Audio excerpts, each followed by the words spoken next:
Good morning mga kakulay, good afternoon, good evening kung anong oras man nyo ito mapanood. Welcome po kayo sa aking YouTube channel, Color Mix TV. Ayan, panibagong vlog, panibagong hamon na naman tayo sa buhay. For today's video mga kakulay, may sample na naman ako ditong titimplahin. Ang kuha natin ngayon, pen mixing tutorial. May sample po galing customer for approval, pero on the spot ko sa inyo ipakita paano ko binigyang buhay yung sample ng customer. Ito po ang sample na binigay, description po, Brex, read ang description. Yan, ganyan po yung sample nila, maganda. Tapos siyempre may kahoy silang pinadala. Dito natin itira yung pintura na natimpla natin for approval. Yan. Pero bago ang lahat, bago ko yan titimplahin at bago ko yan ipakita kung anong klaseng pintura ang gusto nila, syempre mag-shoutout muna ako. Shoutout ako sa aking mga silent viewers dyan, sa mga nag-DIY, sa mga pintor, sa mga sprayman, sa mga taong sumuporta sa aking YouTube channel Color Mix TV at laging nag-aabang sa bawat upload ko na mga video katulad ng mga pen mixing tutorial at saka design tutorial po. At nagpapasalamat din ako at shoutout sa aking members at sa aking grupo na It's Atay Family. Shoutout sa inyo at maraming salamat po talaga. Ayan, ito na. Timplahin na natin. Ang ipagamit nila na pintura ay automotive lacquer pen po, semi-gloss. Yan, semi-gloss po na automotive lacquer ang gusto nila. Single component po, wala po siyang catalyst or hardener. Tara po, let's go! Ito na, dito na tayo, magtimpla na tayo. Ito yung sample natin, and then dark color po siya. Yung main base natin ay automotive lacquer semi-gloss clear. Yan, basta dark color, mag-umpisa po tayo sa clear yung main base, and then yung mga pangulay natin tatlo lang muna. Kung hindi kaya sa tatlo, mag-additional lang po tayo na another na mga pangulay. Una, may HD3 tayo dito na chrome yellow, and then may HD7 tayo dito na red oxide, and then may HD1 na white. Yan lang muna ang tatlong pangulay na ikuha natin. Mag-additional lang tayo kung hindi kaya sa tatlo. Ito yung sample, dark color. Tapos ito yung main base natin, automotive lacquer semi-gloss clear. Ito na yung base ng pintura, ito yung pangulay ng pintura. Hindi pa ito siya pintura, pangulay pa lang ito. Tara, umpisahan na natin. Yan, ito yung sample. I-set aside muna natin to kasi baka madali pa natin to. Careful lang talaga tayo sa sample kasi yung sample sobrang ganda niya. Yan, umpisa tayo.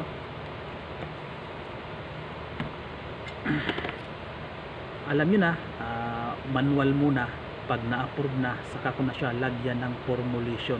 Ganoon pa rin yung sistema ko, i-manual ko muna kasi mas madali akong gumawa ng approval pag naka-manual muna. Saka ko na siya lagyan ng formulation pag na-approve na. Diskarte ko lang yon, depende pa rin sa inyo kung paano kayo gumawa ng mga formulation. Ganun lang, ganun yung diskarte ko. Tara, una, yung unang ilagay ko yung HD7 na red oxide.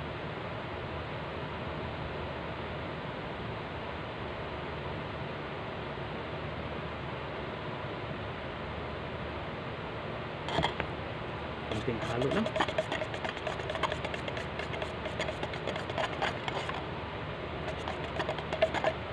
Tapos chrome yellow na HD3.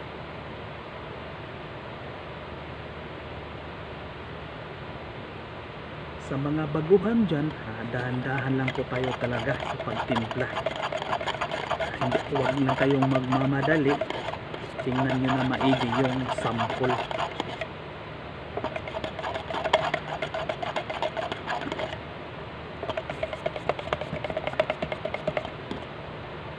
Tapos dagdag tayo ng neutralizer na HD1 na white.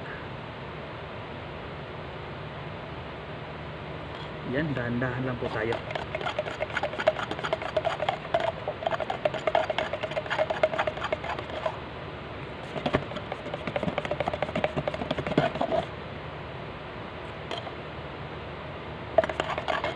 Yung order pala nito nasa 1,000 liters. Siyempre ganun talaga dito sa amin, magpa-approve muna bago igo sa production.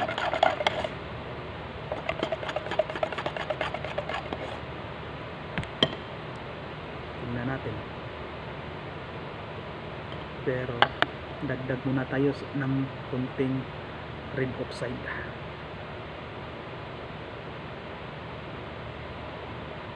Sa formulation nito sa isang galon, dapat yung pangulay natin nasa 350 grams.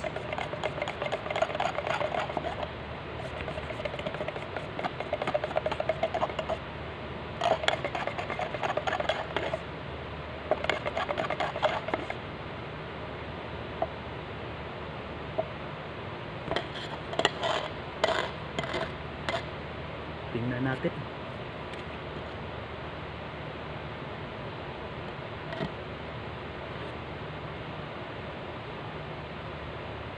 Anong sa tingin nyo? Ito dry na talaga, ito basa pa, pero sa tingin ko medyo light pa sa akin.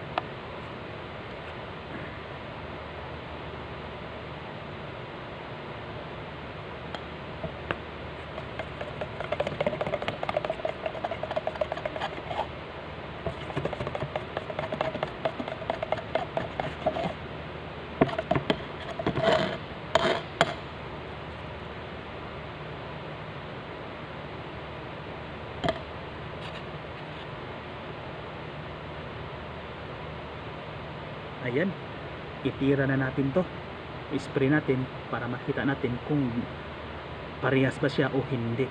Ayan, tara, spray room tayo. Ito na, nasa spray room na tayo. Ito yung natimpla natin. Ayan, sana makuha natin to.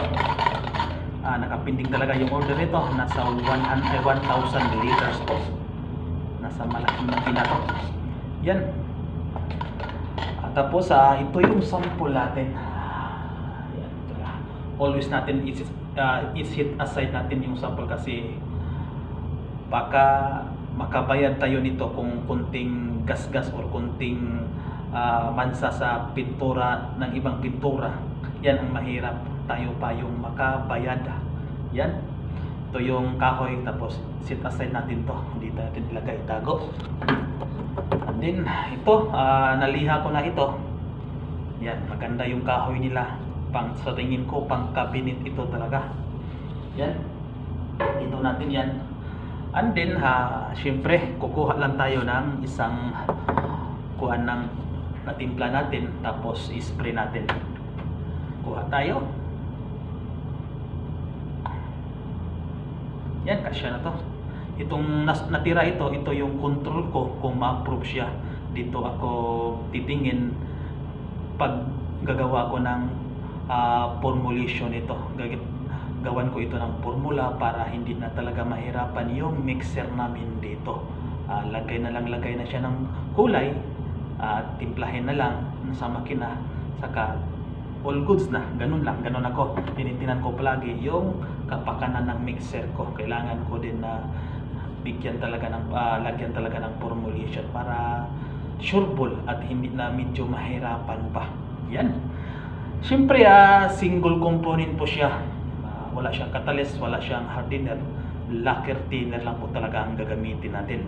Kung anong pintura ang ginagamit ninyo, yun din ang thinner na gagamitin ninyo. Huwag na din kayo mag-impinto ng iba-iba pang mga thinner o mga timplahan. Masisira lang yan yung ginagawa niyo. Ito, thinner lang, lacquer thinner. Ganun lang kasimple. And then haluin natin ng maayos. Yan. layuin natin na maayos. Ganun lang. Hindi ba? Ganun lang. Wag na masyadong magmadali sa pagtitimpla. Kailangan focus ka sa pagtitimpla mo. Yung iba dyan nagsabi, bakit iba yung pamaraan mo sa pagtimpla? Siyempre po, ako po nagtrabaho po sa factory talaga o paggawa talaga ng pintura. Hindi yung pagtitimpla ko hindi katulad sa pen center. Yung sa pen center talaga nakatimpla na yon yung iba nilang panghalo. Sa amin talaga, kami talaga gumawa ng mga pintura yung nakita sa mga pen center. Yun ang kanyo na iba yung pamaraan ko. Itong tinuturo ko na tutorial, ito yung standard talaga kung paano nag-umpisa yung pintura o ano yung mga kasangkapan ng mga pintura talaga. Ito na.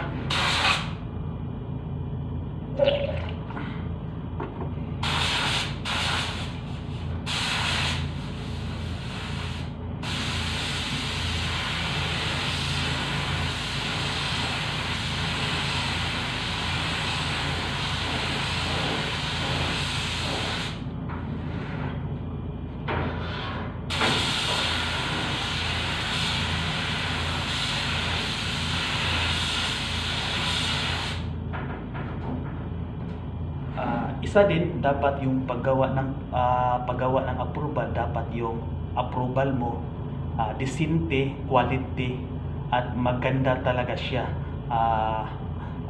Yung kuan ng approval mo dapat quality yung pagbigay mo ng approval. Hindi yan basta-basta lang tira ka ng tira lang basta ma-approve. Kailangan din may kuan din, maganda tingnan din, hindi yung basta-basta burak ka lang.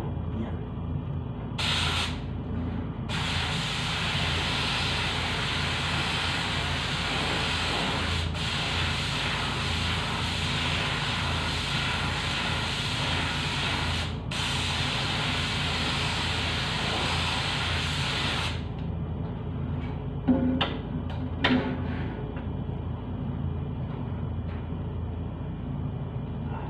Ito yung for approval natin. Tingnan niyo, quality talaga siya. Hindi basta-basta talaga na gagawa ka ng approval na kuan lang, wala sa kuan ba. Basta alam niyo na yon. Yan, patuyuin natin yan. Update ko kayo pag natuyo na talaga siya. Tingnan natin kung magparehas ba siya. Kasi pag natuyo ito, magdadark ito siya konti. Ngayon, malight siya kasi basa pa. Tingin nyo? Anong sa tingin nyo? Para sa akin, nasa 95 pa siya ngayon kasi basa pa siya. Pero tingnan natin yan mamaya pag natuyo na. Yan. Ipaglam natin para madali lang siya. Balikan siya natin ng kalahating oras. Touch dry na yan. Ito lang yan.